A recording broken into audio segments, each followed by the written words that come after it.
Hello મિત્રો, સ્વાગત છે તમારું આપણી યુટ્યુબ ચેનલ ગુજરાત એક્ઝામ ગુરુમાં. તો ઘણા બધાના કોમેન્ટ અને મેસેજ આવતા હતા કે 10 પાસ માટે ભરતી લાવો. તો આજનો વિડીયો એમના માટે છે. વાત કરીએ ભરતી વિશે, તો ભરતીનું નામ છે સરકારી મિશન વાત્સલ્ય યોજના હેઠળ 10 પાસ માટેની આ ભરતી રહેવાની છે. જેની અંદર પોસ્ટની વાત કરીએ તો હાઉસકીપર, હેલ્પર, વોચમેન, આયા એટલે કે માસી અને ચોકીદાર માટેની આ પોસ્ટ રહેવાની છે. જેની અંદર લાયકાતની વાત કરીએ મિત્રો, માત્ર 10 પાસ રહેવાનું છે અને કોઈ પણ પરીક્ષા વગર તમારી આ ભરતી થવાની છે. આ વિડીયોની અંદર આપણે સંપૂર્ણ માહિતી જોઈ લેવાના છે કે કઈ કઈ પોસ્ટો પર વેકન્સીઓ છે, તેના માટે એજ્યુકેશન ક્વોલિફિકેશન શું માગે છે.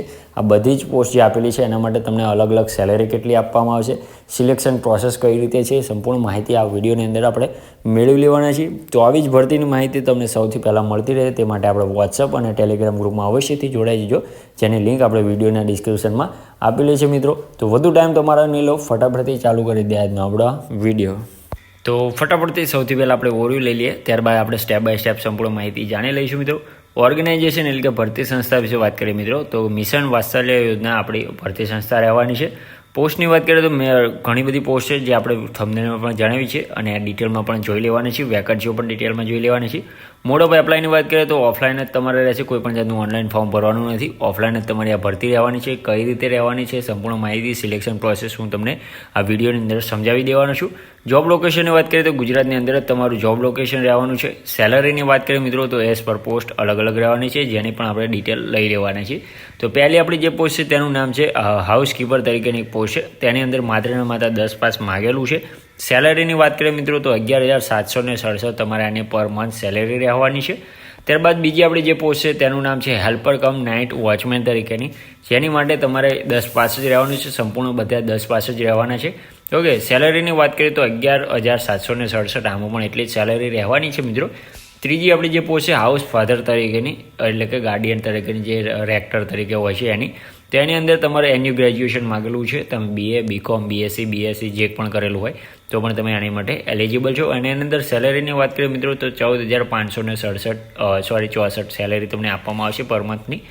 ત્યારબાદ આપણે ચોથી પોસ્ટની વાત કરીએ ચોકીદાર તરીકેની, નાઇટ વોચમેન અને ચોકીદાર બંને અલગ અલગ પોસ્ટ છે મિત્રો.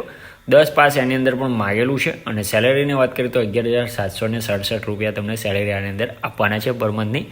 પાંચમી આપણી જે પોસ્ટ છે આયા માસી તરીકેની, ઘણા બધા કોમેન્ટ કરતા હોય છે કે આયાની કોમેન્ટ અમારે આટલો અનુભવ છે, એના માટે કોઈ ભરતી હોય તો લાવો. તો આજનો વિડીયો આ બેન માટે છે.